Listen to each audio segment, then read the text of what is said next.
রাজধানী ভগৎ সিং যুব আবাসে একদিনের সম্মেলন ও সাংস্কৃতিক অনুষ্ঠানের আয়োজন করল social cultural society of Bishnupriya Manipuri. এই আয়োজন ঘিরে আবাস চত্বরে উৎসব মুখর পরিবেশের সৃষ্টি হয়। অনুষ্ঠানে বিশেষ অতিথি হিসেবে উপস্থিত ছিলেন শিল্প ও বাণিজ্য দপ্তরের মন্ত্রী শান্তনা চাকমা, ছিলেন কমলপুর নগর পঞ্চায়েতের চেয়ারম্যান প্রশান্ত সিনহা, সোশ্যাল কালচারাল সোসাইটির সভাপতি অলকা সিনহা সহ বিভিন্ন গণ্যমান্য অতিথিরা।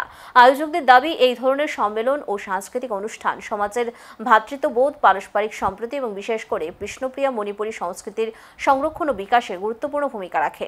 অনেকেই বলেছে ওবিসিদের জন্য কোনো ধরনের কোটার ব্যবস্থা করা, যেভাবে এসসিডি আছে, আমাদের এনসিডিরা আছে, কোনো ধরনের ওবিসির রিজার্ভেশন করা যায় কিনা অনেকেই বলেছে।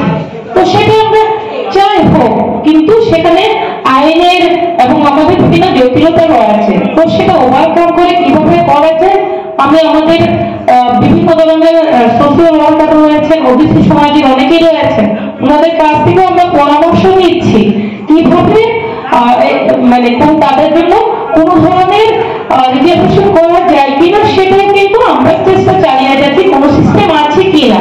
তো আপনারা যদি কোনো ধরনের সাজেশন থাকে, আলোচনা থাকে, আপনারা বলতে পারবেন। আমরা চেষ্টা করব যে আপনাদের যে বিভিন্ন সাজেশনগুলো আমরা দেখব, সেগুলো যদি উপযুক্ত হয় সেগুলো আমরা অ্যাডপ্ট করার চেষ্টা করব। তার পাশাপাশি বলতে চাইব যে যেহেতু আজকের এই সুন্দর প্রোগ্রামে আমি উপস্থিত হতে পেরেছি, আপনাদের সামনে কথা বলার সুযোগ পেয়েছি,